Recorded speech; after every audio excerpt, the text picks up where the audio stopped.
Ahora bien, quiero que abra su escritura en San Juan capítulo 3, versículo 3. Este tema me ha dado mucho problema, por ende quiero tocar una parte hoy y una parte el domingo. Y es la importancia de un nuevo nacimiento. Cuando lo tengan me responden con un amén. Versículo 3 y dice: respondió Jesús y le dijo: de cierto, te digo, que el que no naciere de nuevo no puede ver el reino de Dios. Inclina tu rostro. Juan 3:3. Padre, te damos gracias porque tú eres bueno. No me queda duda y no tengo duda de que tú vas a hablarnos de acuerdo a tu propósito, porque tu palabra es veraz, es infalible y es sustancial para nuestras vidas. Gracias te damos, Señor, en el nombre de Jesús. Amén y amén. Pueden tomar su asiento. Welcome. Estamos hablando del Evangelio. Cuando hablamos del Evangelio estamos hablando del poder de Dios, ¿correcto? Uno de los versículos que inspiró al gran Lutero, ¿correcto? 1517, 1515 hasta 1520 por ahí, ¿correcto? Cuando Romanos 1:17, cuando dice: el justo por la fe, ¿correcto?, vivirá. Pero Romanos capítulo 1 dice también que el evangelio es locura para aquellos que se pierden, pero para nosotros es poder de Dios, ¿correcto? El evangelio, o evangelion como le llaman, ¿no? Cuando Alejandro el Magno llegó para conquistar en el 605 por ahí con Nabucodonosor, a Nabucodonosor le llegó una carta, ¿correcto?, cuando iba a la conquista, y le pusieron evangelio a Nabucodonosor, ¿correcto? Y era de que su hijo había nacido, ¿correcto? Porque evangelio significa buenas nuevas. Ahora bien, Nicodemo, ¿quién fue Nicodemo? Este personaje o este versículo es muy conocido por muchos nosotros. El problema no es que conozcamos, en el escrito que estoy haciendo, ahí hago mención que el problema no es que desconozcamos ciertos versículos, el problema está en que cómo lo aplicamos, ¿correcto? Ahora bien, Nicodemo es un personaje bien interesante en la escritura. Mayormente este versículo: de cierto te digo que si no nacieres de nuevo no vas a poder ver o entrar en el reino de Dios. Este versículo tiene muchas cosas interesantes y no pretendo abarcar los 15 versículos, porque son versículos que realmente son difíciles de interpretar, o para mí en mi mente limitada se me hizo muy difícil de interpretarlos. Pero lo que podamos hacer, vamos a hacerlo hoy. Nicodemo era, primer punto, yo quiero que vaya conmigo a la escritura, siempre ahí donde está, en San Juan capítulo 3. Y quiero que vaya en el versículo 1. Cuando lo tenga me responde con amén. Amén. Mire cómo comienza la perspicuidad del apóstol Juan. Había un hombre de los fariseos. La palabra fariseo, primer punto, tenemos un problema, y es la palabra fariseo. Había un hombre, fariseín, ¿correcto?, que significa apartado, ¿correcto? Y cuando hablamos de fariseo, prácticamente el apóstol Juan ya está plasmando la identidad religiosa del apóstol Juan, ¿correcto? Y acordémonos esto, que no cualquiera podía ser fariseo. Por lo menos el Sanedrín se componía de 70 personas, ¿correcto? Y esas personas eran personas de la ley. Los fariseos por lo menos tenían la ley de los escribas, la ley interpretativa y la ley oral, ¿correcto? La ley de los ancianos. Pero lo cierto era que Nicodemo era un fariseo, o sea, un religioso que se llamaba Nicodemo. Esa es la primera palabra que llama la atención, un fariseo. Y también esta palabra me llamó la atención: un principal de los judíos. En pocas palabras, este tipo no era cualquier personaje, era una persona, más adelante es el rabí, correcto, que en el hebreo, correcto, rabí, pero en el griego es didáscalo, o un maestro, pero que el maestro tiene un papel muy interesante. Pero quiero quedarme con esto: Nicodemo, principal entre los judíos. O sea, este hombre tenía mucha influencia entre las personas judías. Gracias.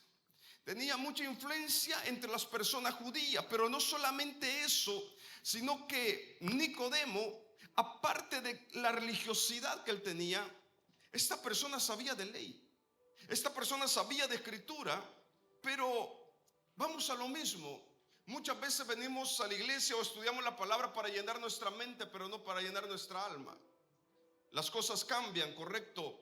Cuando una vez miré en Facebook, salen muchas cosas que nos llaman la atención, pero había un joven pastor que estaba hablando acerca de la escritura. Y él hizo una escritura, correcto, y la puso en el piso, y todos los cristianos se quedaron admirados porque decía: este pastor está aquí faltándole respeto a la escritura. Yo creo que cualquiera puede tomar ese ejemplo, que yo venga y rompa la Biblia. Cualquiera puede decir: pero es una ofensa a Dios, es tantas cosas, hasta me pueden linchar de acá, correcto, y sacarme porque estoy cometiendo estoy profanando lo santo, correcto. Pero lo cierto es que este pastor hizo una Biblia, la disfrazó bien, pero no era una Biblia, correcto. Así que la agarró, la pisó, y en la prédica, y todos los hermanos, unos se pararon y otros comenzaron a decirle: pastor, ¿por qué hace eso en medio de la prédica? Estaban furiosos los hermanos, y en cierta forma tenían razón. Pero el pastor le dijo: hice esto por dos razones. Uno, quiero aclarar que esto no es Biblia, solo la disfracé. Pero quiero decirle que muchos de ustedes con su testimonio están haciendo lo que yo hice.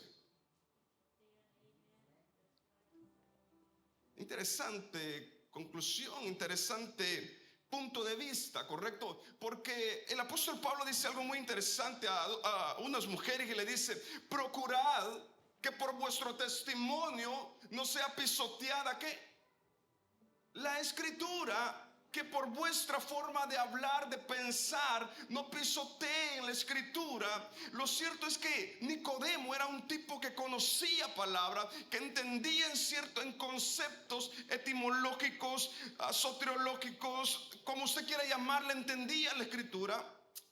Pero hay una diferencia. En el griego hay dos conceptos bien interesantes: uno es ginosko y otro oida. Y uno de ellos significa que vas a llenar tu mente de conceptos.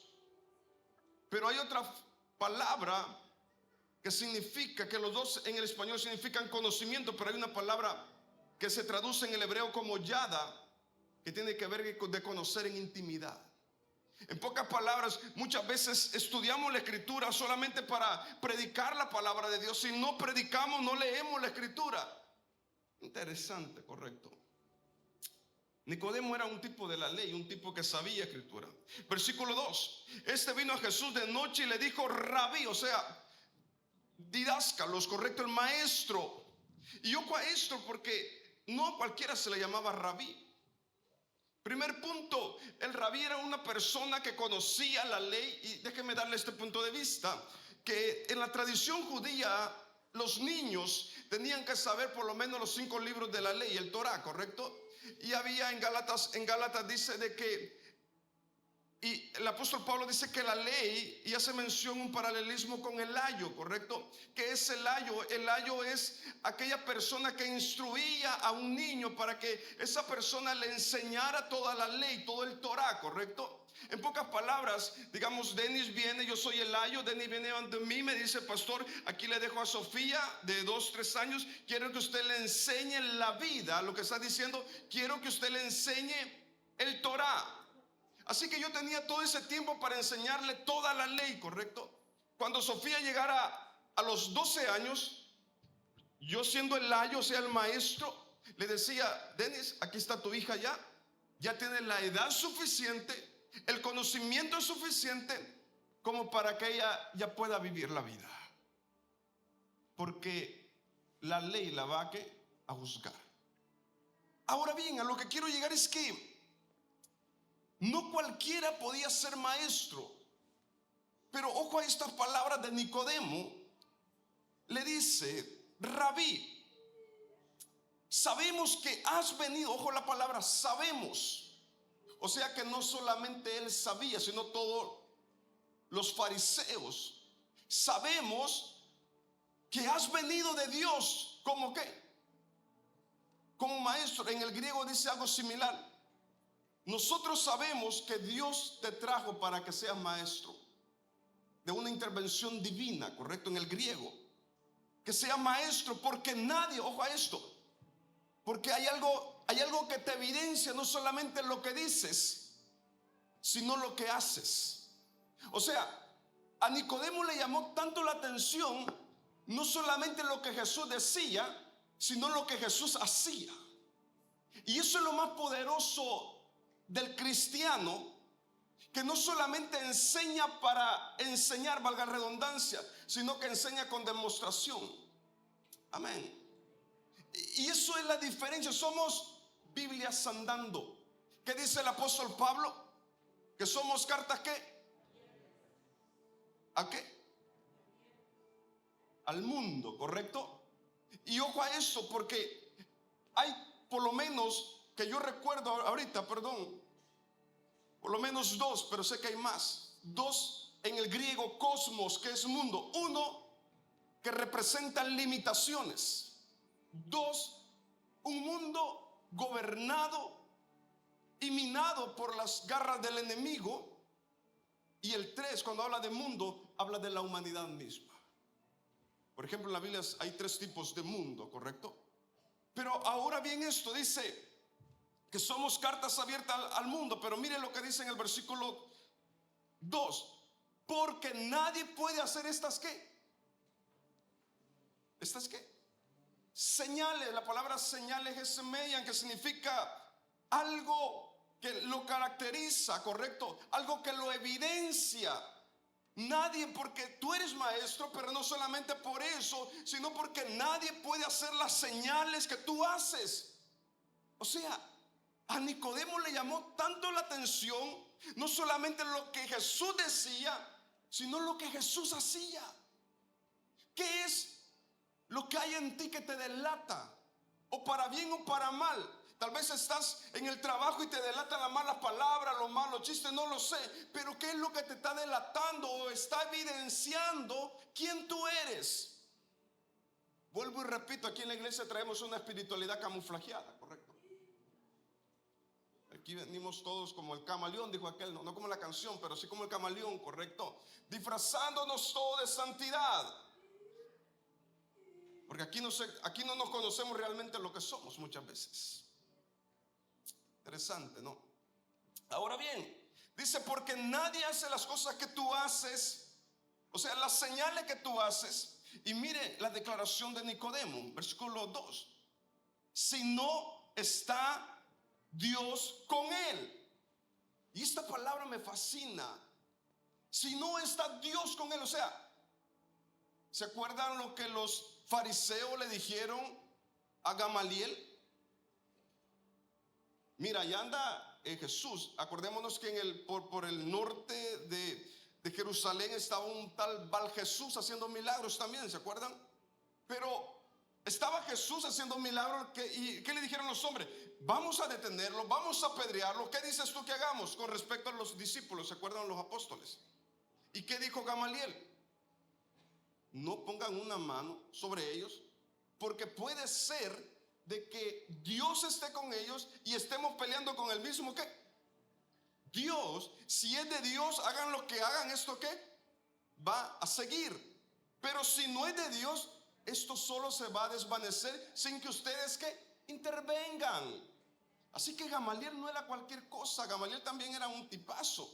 Pero ahora bien, sigamos más adelante. Nicodemo sabía de que había algo divino en Jesús. Y ojo a esto, Nicodemo sabía la ley. Y él sabía que las profecías, por lo menos hay unas 200 profecías en el Antiguo Testamento acerca de Jesús.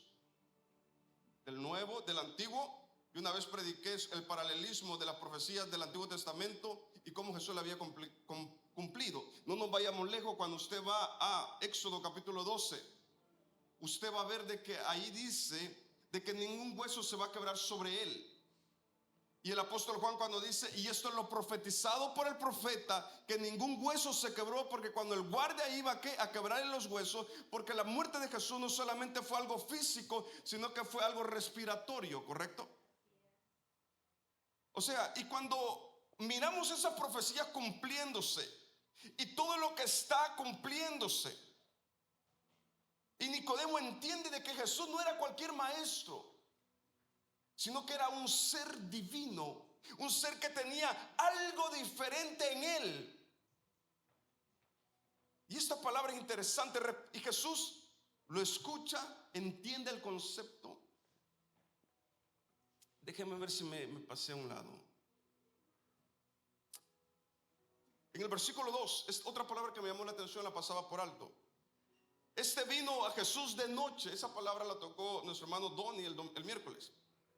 Hay dos hipótesis. Una es de que por el rango que tenía él, no pudo ir por miedo.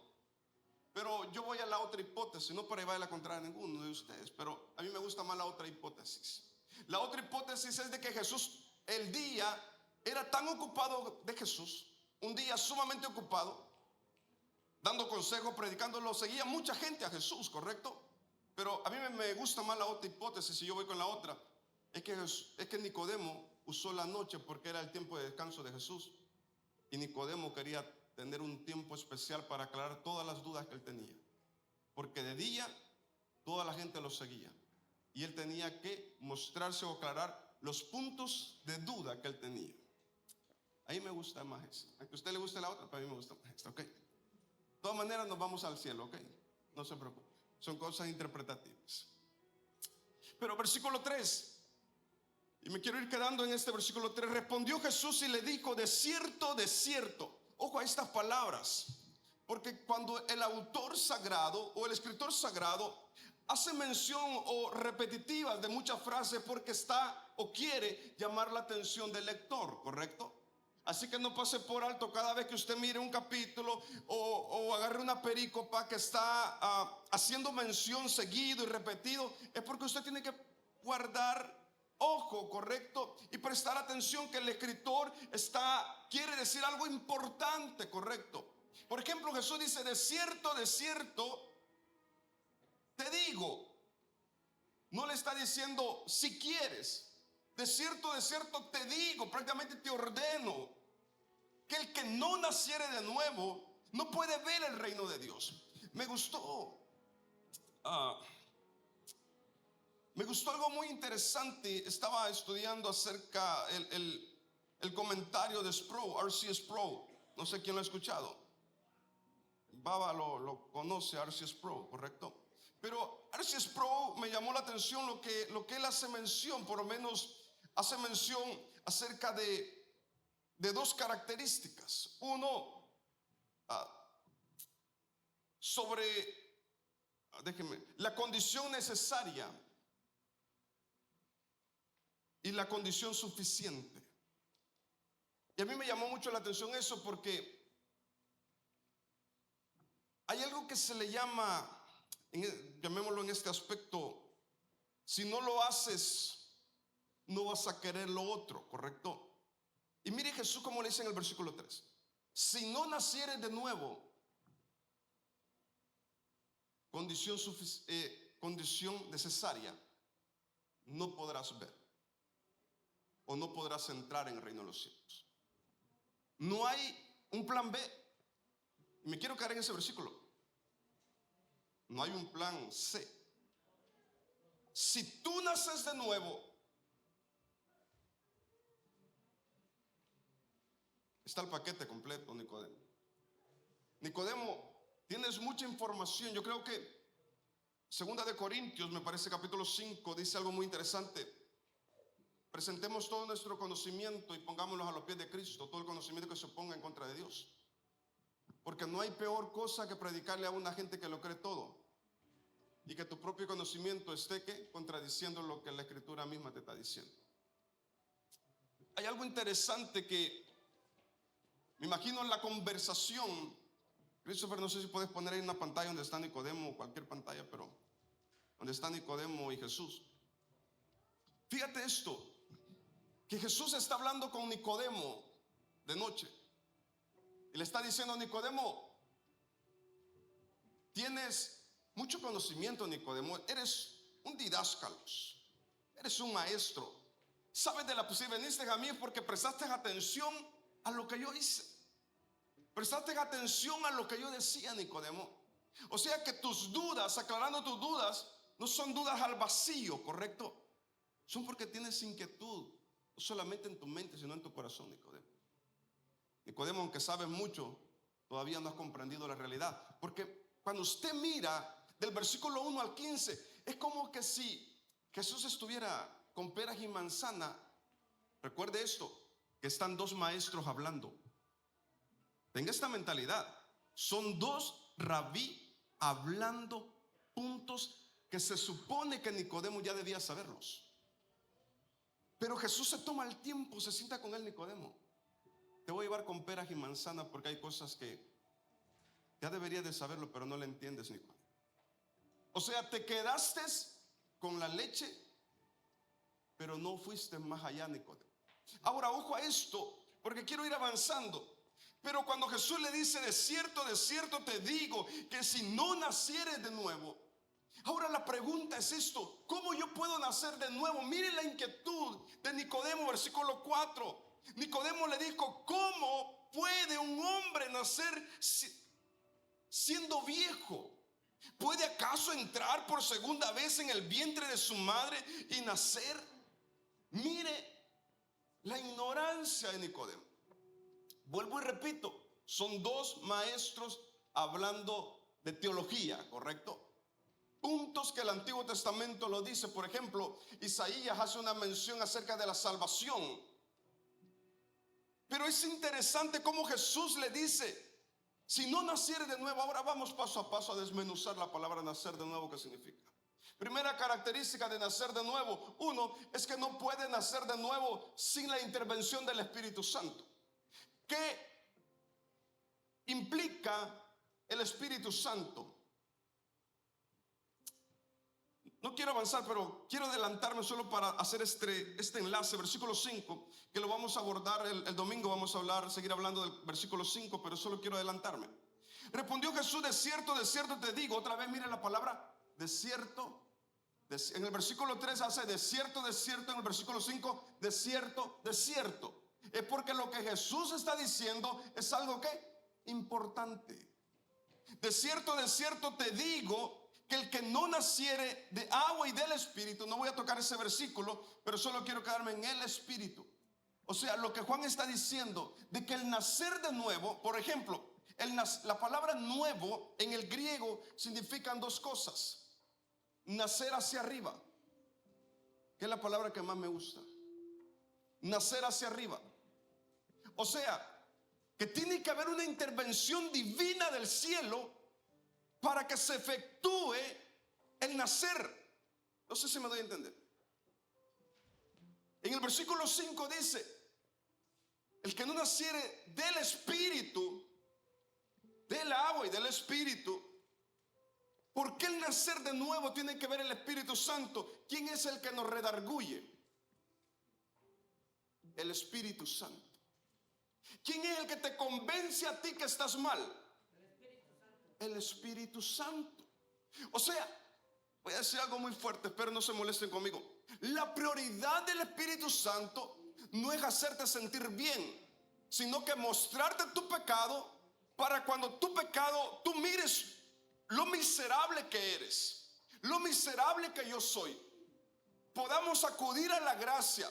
Cuando nos reconciliemos, dice el escritor de Hebreos, porque hay un reconciliador, ¿correcto? Alguien que nos reconcilia. Cuando lleguemos a esa reconciliación, lo que puede ser una paz efímera, un gozo efímero, se va a cumplir lo que Jesús dijo, que el gozo del Señor es nuestra fortaleza. Mi paz os dejo, mi paz os doy, no como el mundo la da. O sea, cuando nos reconciliemos con Dios, vamos a comprender la verdadera paz. Amén. Ahora bien, quiero seguir avanzando. Uno, el Espíritu Santo nos convence de pecado, de justicia, de juicio. Nos convence el Espíritu Santo, o sea, nos hace ver qué tan miserables somos. Hay un libro bien interesante de Alfonso Ropero, Confesiones, no sé quién lo ha escuchado. Interesante, de San Agustín. Interesante ese libro. Ahora bien, es que hermanos, ayer le preguntaba a los estudiantes de historia de la iglesia, les digo, ¿saben ustedes lo difícil que es vivir bajo la voluntad de Dios? ¿Y cómo tú comprendes que vive bajo la voluntad de Dios? Y todos me dieron su punto de vista. Yo le digo, ahora balancea la voluntad de Dios haciéndole un paralelismo a Romanos capítulo 7. Te vas a dar cuenta que el apóstol Pablo dice, desdichado de mí, o sea, miserable de mí, que soy santo, soy salvo, pero sigo haciendo aquellas cosas que no quiero, aquellas cosas que ofenden a Dios. Es difícil ser cristiano. Ahora bien, quiero seguir avanzando. Otra característica acerca de nacer de nuevo, Efesios capítulo 2, versículo 8 en adelante, dice que por gracia, la palabra gracia es charis, ¿correcto? Un don que, ¿sabe uno de los conflictos de Lutero cuál fue? Y que él lo declaró y dijo, yo aborrezco y odio a Dios. ¿Sabe por qué dijo Lutero eso? Porque él pensaba de que era un Dios enojón y un Dios insaciable, que hicieras lo que hicieras nunca vas a poder complacer a Dios. Pero cuando Lutero fue confrontado con la escritura, como dice Spurgeon, ¿no? Que la palabra de Dios es como un león. Cuando Lutero miró Romanos 1:17, porque por gracia, la justicia, la fe, él entiende algo.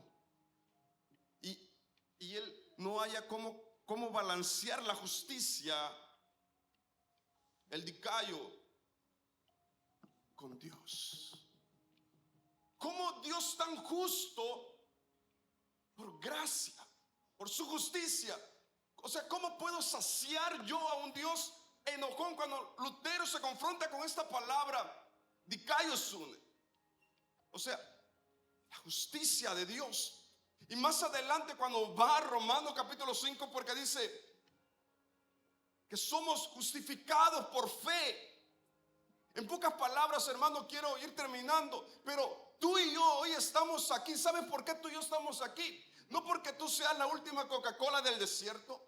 Tú no estás acá, hermano, por tus habilidades. Déjame decirte que no estás acá por tus habilidades. Déjame complicarte más las cosas. No estás acá porque seas interesante. Como que se complica la cosa. No. En verdad. No estamos acá porque seamos interesantes, porque seamos importantes. La verdad que no, hermanos. Estamos acá porque nadie daba nada por nosotros más que Cristo.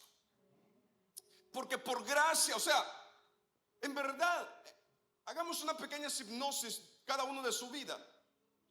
¿Qué mereces tú, hermano? Dígame de acá, si en verdad quién merece ser salvo. Levanten sus manos como sale el anuncio, ¿no? El que levante la mano oro para que Dios se la vuele. Dije, todos bajaron la mano al instante, ¿no? Pero seamos honestos, levantemos la mano acá. ¿Quién no ha mentido hoy en día? O en esta semana. Levanten la mano, ¿quién no ha tenido un mal pensamiento en esta semana? Levanten la mano, ¿quién no se ha enojado en esta semana y ha tenido un pensamiento que no le agrada a Dios, una acción que no le agrada a Dios? Te vas a dar cuenta que en verdad es su gracia. Porque la gracia significa que aunque Donnie merece que le dé a palazos, que aunque Donnie merece que lo agarre a pedradas como en el Antiguo Testamento, como Esteban, Hechos capítulo 7, capítulo 8, ¿sabe lo que significa gracia? Donnie, porque hablaste mal de mí. Donnie, porque me criticaste y yo te escuché. Eso es mentira, varón, pero bueno, no sé si yo me está revelando, no se crea, mano. Pero como tú hiciste todo eso, Donnie, ¿sabes lo que te voy a hacer? Voy a agarrar 2 cuerazos de esos de llanta, los voy a hacer y te los voy a dar porque lo mereces, Donnie. Eso hizo Dios. Eso hace Dios con nosotros. ¿Sabes qué, Ramiro? Porque te fuiste de parranda en vez de venir a la iglesia, Ramiro, aquel día que no viniste. ¿Sabes qué? Porque deshonraste mi nombre, teniendo un compromiso con la palabra de Dios, con la iglesia. ¿Sabes qué te va a tocar, Ramiro? Te van a tocar por lo menos no sé cuánto castigo, Ramiro, porque deshonraste mi nombre. Así hace Dios. ¿Verdad que no? ¿Cómo aplico la gracia? Hijo, tú mereces todo eso, pero ¿sabes qué?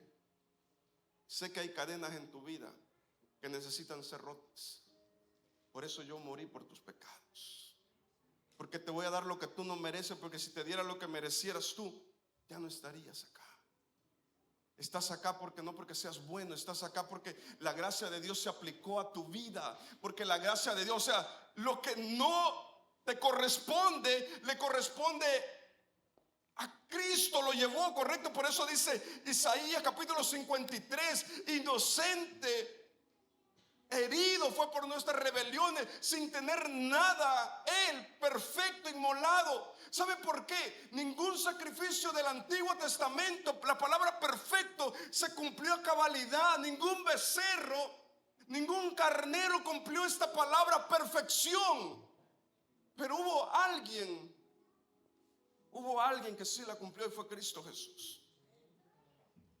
Hubo alguien que dijo: a mí me negaron, a mí me traicionaron, a mí me abofetearon, a mí me criticaron. Mi mejor amigo me traicionó con un beso con el que comíamos. Mi otro mejor amigo, cuando más lo necesitaba, me negó enfrente de mí. Con los amigos que yo conviví, con aquel amigo que se acostó sobre mi regazo, desapareció cuando más lo necesitaba. Los 12 amigos con los que yo conviví 3 años, les enseñé los secretos, los misterios del cielo. Donde yo les llamé, ya no van a ser mis discípulos, ahora van a ser ¿qué? Mis amigos. Los llevé a una transición de amistad. ¿Y qué dice Jesús? Por cuanto me traicionaron, dice, por esa gente yo vine. Porque yo aplico la gracia. Gracia sobre gracia. Yo no puedo ser salvo sin la intervención del Espíritu. No puedo ser salvo sin la gracia de Dios. Ahora, quiero ir terminando, pero les soy honesto, estos pasajes son bien complicados. El domingo quiero continuar con la segunda parte, pero quiero terminar el versículo 3. Imagínense, llevamos media hora en el versículo, solo hasta 1, 2, 3. Pero ¿qué implica o la característica de nacer de nuevo? ¿Quiénes han nacido de nuevo acá? Ok, vamos a ver con esta característica. Estas características son tu termómetro, correcto, termómetro. Primer punto, el nacer de nuevo implica aprender nuevo estilo de vida. Aprender a caminar, a gatear. Pero hay gente que lleva 20 años y sigue gateando, hermanos. Hay una deformidad espiritual. Ahora bien, el nacer de nuevo, primera característica, tiene que tener una dependencia de Dios. ¿Correcto? Pastor, ¿dónde está eso en la Biblia? En el versículo 2. Perdón, el versículo 3. El reino de Dios, para que haya un reino, tienen que haber súbditos, vasallos, ¿correcto? Tiene que haber un rey y un señorío sobre nosotros. Por eso, a mí me da risa, porque cuando pasa una pandemia, lo que hacemos nosotros, por eso dicen que no hay peor idólatra que el cristiano, porque ¿qué hace? Pone el Salmo 91 en las puertas, ¿correcto? Y oramos en el nombre de Jesús, a mí no me va a tocar el COVID, hacemos tanta cosa y tanto show, ¿correcto? Hermano, ¿sabe por qué tiene poder esto? La vivencia. Esto no es un amuleto. Deja de andar en la cartera los Salmos 91, deja de andar en la cartera los versículos que te agraden, hermano. Mételo en tu corazón, mételo en tu vida y comienza a caminar sobre esos versículos, porque eso da vida, ¿correcto? De otra cosa es un amuleto, y la Biblia condena esas cosas. Amén. Ahora bien, como que no escuché muchos amén, hermano. Voy a revisar la cartera, ¿sé por qué? Ahora bien, es algo interesante, ¿correcto? Otra característica al nacer de nuevo es una vivencia de la palabra de Dios. Tercera característica, tiene que haber un sometimiento a Dios mismo. Hermanos, quiero cerrar con esta pregunta. Me quedan 5 minutos, las 9 termino y nos vamos. Quiero cerrar con esta pregunta, ir cerrando con esta pregunta.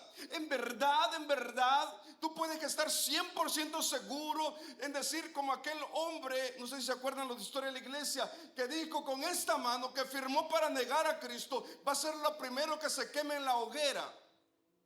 Puedes tú, hermano, de tal manera como este hombre, con esa convicción, decir o responder la pregunta que te voy a hacer. En verdad, tú estás consciente y plenamente seguro de que estás haciendo la voluntad de Dios. Estamos nosotros conscientes de decir, pastor, yo estoy haciendo la voluntad de Dios, porque yo te voy a decir hoy, hermano, es necesario adorarte a ti porque estás haciendo la voluntad de Dios. ¡Wow! Yo te voy a decir que no. La palabra de Dios te puede decir que no. Y no es para desolucionar a nadie, pero no. Hacer la voluntad de Dios, ¿sabes qué es? No nos vayamos lejos, no es una vida solamente de piedad. Hacer la voluntad de Dios se cumple en negarte a ti mismo. No solamente venir a la iglesia, porque muchos vienen de religiosos mintiéndose a sí mismos de salvación, cuando realmente son brasas que van a hacer o que van a arder más en el infierno. Juan 4:34 dice: mi comida es hacer la voluntad del que me envió y terminar su obra. Imagínense. Eso es Una vivencia. Qué interesante, gracias por ese versículo. Hacer la voluntad, mi comida es hacer la voluntad, o sea, mi estilo de vida, mi alimento. Alguien me dijo, hermano Felia, le soy honesto, me dijo esta semana estoy hablando con ella, o la semana pasada, y ella me dijo algo, pastor, le hago una pregunta: si la iglesia es un hospital, ¿por qué el suero que se le da a los hermanos no es suficiente para que estén bien alimentados? Interesante pregunta. En verdad, ¿por qué lo que primero que te ponen en el hospital? Suero. Por eso muchos salen bien gorditos, correcto. Pero ¿qué pasa? ¿Por qué muchos no hemos cambiado? Decidimos amar a Dios. ¿Ya? ¿Saben por qué? Esto lo quiero tocar para el domingo, pero hermanos, tengo 2 minutos para decirte algo. Si no captamos esto en 40 minutos, solo quiero decirte 2 minutos. ¿Sabe cuál es el problema del cristiano, de nosotros hoy en día? Uno, lo que dijo el doctor Nelson, falta de compromiso. 2, falta de disciplina. No solamente espiritual, sino en todos los ámbitos de la palabra. 3, falta de carácter.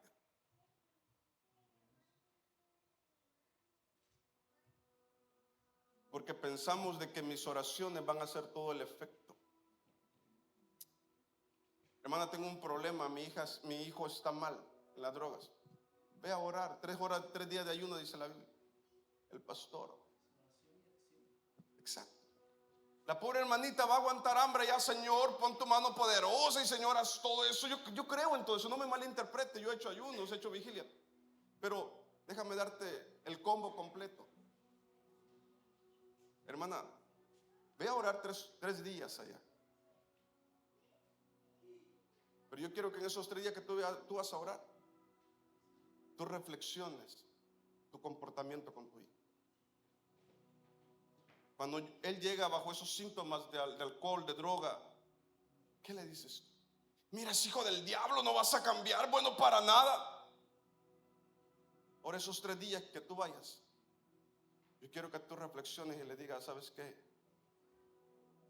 Hijo, yo declaro sobre tu vida que vas a ser un siervo de Dios. Porque no me estoy dejando llevar por lo que estoy viendo ahora, sino estoy hablando por fe y sé que Dios va a hacer algo. Porque muchas veces tenemos mucha oración, pero falta de acción para llamar a aquellos al arrepentimiento. Atuey, un indígena, dijo una de las palabras bien interesantes, y cierro con esta frase: Le preguntó el sacerdote y le dijo: si tú no aceptas a Cristo, lo que te espera es la espada y la hoguera, a ti, a tus hijos y a tus mujeres. Si no aceptas a Cristo, te vas a ir al infierno. Este indígena bajó la cara. Yo creo que esta frase que él dijo te va a sacudir y me sacude a mí también. ¿Sabe qué dijo él? Le preguntó: ¿y tú vas a ir al cielo? Este hombre con aquel orgullo dijo: claro, yo voy a ir al cielo porque Cristo vive en mí, porque yo soy un hombre de Dios, porque hay algo que me transformó a mí. Este hombre solo bajó la cara antes de ser metido a la hoguera de fuego y dijo: yo quiero ir al infierno. Este hombre se quedó sorprendido y dijo: ¿pero por qué? Le dijo: porque. Y le dice: ¿y tú vas a ir al cielo? Le dice: sí, porque yo no quiero estar donde hay gente tan cruel, gente que asesinó a mis hijos, gente que violó a mis hijas, gente donde nos trataron peor que animales.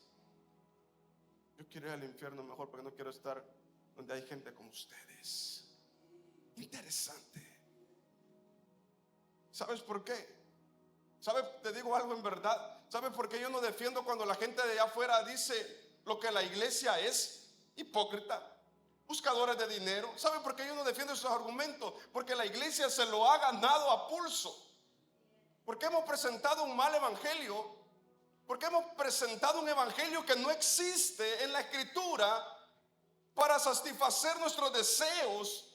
Y no es así. Es momento de que, por ejemplo, de 1000 iglesias se levante una iglesia hablando y viviendo de santidad, que se preocupe uno por otros, que deje tantas cosas. Ya Cristo ya viene. Amén. Eso es lo que Jesús le estaba diciendo a Nicodemo. Ahora yo le dejo una tarea: haga el paralelismo de Juan capítulo 3 con Mateo capítulo 23.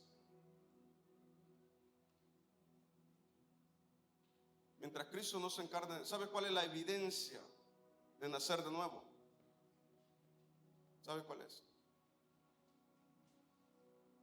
Que tú digas: antes yo era, ahora Dios está transformando mi vida. La vida del cristiano, dice Paul Washer, es un continuo arrepentimiento y un cambio de vida constante. Esa es la vida del cristiano. No hay peor cristiano que se conforme en pensar de que no necesita cambiar. ¿Por qué no inclinas tu rostro ahí? Soberano Dios, hemos escudriñado a través de tu palabra, a través de Nicodemo, Señor, a través de esas palabras misteriosas que revelan un gran misterio, Señor, acerca de la salvación de tus hijos. Señor, hoy nos detenemos a pensar cómo está nuestra vida espiritual y a pensar, Señor, si realmente hemos nacido de nuevo, Dios. Consciente de que no es por venir a la iglesia, consciente de que no es solamente por levantar nuestras manos, sino ir más allá, si en verdad estamos viviendo contigo y junto a ti, oh Dios, y en ti, Señor. Padre, quítanos de nuestra mente la superficialidad espiritual y haznos ver qué tan delicado es, Señor, vivir una vida espiritual que a ti te agrada, oh Dios, y las responsabilidades que conlleva realmente en ser un cristiano, Señor. No queremos ser cristianos solamente de 4 paredes, Señor. Como dijo el apóstol Pablo, queremos preocuparnos en ser cartas abiertas al mundo, Señor. Porque dice tu palabra, Señor, en aquella metáfora, que nosotros somos la luz del mundo. Señor, queremos que tú brilles, que tú ilumines a través de nosotros. No solamente en palabras, Señor, sino en acciones, como dijo aquel escritor, oh Dios, que prediquemos de tal manera que podamos usar como último recurso las palabras. Y usemos nuestras acciones, nuestros hechos, Señor. Que tu palabra se encarne en nosotros. Y que nos preocupemos y nos analicemos todos los días de cómo está nuestra vida espiritual y nuestra condición espiritual, Señor. En el nombre de Jesús te lo pedimos. Que tú reines sobre nosotros. Gracias, Señor. Y que tu gracia sea derramada sobre cada uno de nosotros. En el nombre de Jesús. Amén, Señor. Y amén. Amén. Así. Bueno, gracias por haber estado acá y quedarte hasta el final de escuchar esta palabra, que espero que haya sido de edificación para tu vida. También hemos estado orando mucho para que toda esta palabra haya transformado y esté transformando tu vida. Gracias por haberte quedado acá y apoyarnos a través de esta plataforma. Dios te bendiga y dale like. Bendiciones.